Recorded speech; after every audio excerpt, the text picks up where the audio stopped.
જેને જેને માલ નથી મળ્યો કોઈને નથી મળ્યો. ધારાસભ્ય જો લફંગો નથી. તમે મારી કોઈ વાતની વેલ્યુ હશે કે નહીં હોય? આખા વિસાવદરનું અનાજ આ વખતે ને દર વખતે ચોરાઈ જાય છે. તમારા માણસો હપ્તા લે છે, ખુલ્લેઆમ પૈસા લે છે. છોકરા લંગડા થાય, આખી જિંદગીની કાળી કમાણી દવાખાનામાં મળી જાય. શરમ કરો બધા. પોલીસ બપોરથી એફઆઈઆર લખવા ના પાડે છે કે હું એફઆઈઆર નહીં લખું. તમે બધા ભેગા મળીને ગુંડાઓની તરફેણ કરો છો. વિસાવદરના નવાબો એવી રીતે તમે બધા કામ કરો છો. સાંભળો કરી, મામલતદાર ગુંડાની તરફેણમાં, પીઆઈ ગુંડાની તરફેણમાં, પુરવઠા શાખા ગુંડાની તરફેણમાં, તમામ અધિકારીઓ ગુંડાની તરફેણમાં છે. આ બધા પબ્લિકની તરફેણ તમને નથી દેખાતી? થઈ રહી તમારી કાયદેસરની કાર્યવાહી થઈ રહી. હવે કરી લીધું તમે ક્રાંતિ, તમારે કાંઈ થાય એમ નથી. બધું અહીંયા જ છે. એની નહીં સાહેબ, બધા ગામમાં તમે તમારા તમામ ગામમાં 2 મહિનાનું અનાજ નથી મળ્યું. 1 જ મહિનાનું અંગૂઠા 2 મહિનાના લીધા.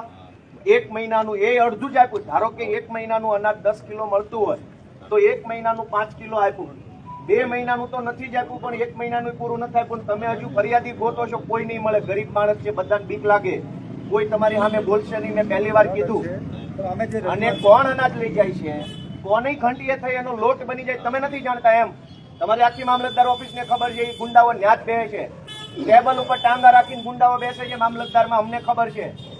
જે લોકો અનાજની ચોરી કરે છે એ તમારી પુરવઠા શાખામાં ટેબલ ઉપર ટાંગા રાખીને ગુંડાઓ બેસે છે.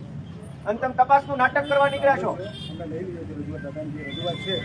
ભગવાનથી બીક રાખજો મારા સાહેબ. તમને પીએન 2 ભગવાનની શરમ રાખજો. આખી જિંદગીની કાળી કમાણી છે ને, એક એક્સિડન્ટ ભગવાન કરશે ને તો કાળી કમાણી દવાખાના મળી જાય.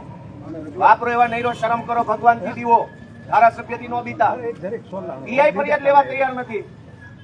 ભગવાન એક દવાખાનું મોકલશે ને તો આખી જિંદગીની કાળી કમાણી છે ને વહી જાય હોસ્પિટલોમાં. ખબર નહીં રે ક્યાં પૈસા વહ્યા ગયા. તમે ફરિયાદ આપો. હાલો દાદા નહીં, હા હું દાદાનો છોકરો અહીંયા બેઠો છું. આપો ફરિયાદ તમે. દાદાનું શું છે? હું કઉ છું મારી ધારાસભ્ય તરીકે ફરિયાદ છે કે આખા વિસાવદરમાં 2 મહિનાનું અનાજ કોઈને નથી મળ્યું. આપો ફરિયાદ તમે. જાઓ. દાદાનું શું છે?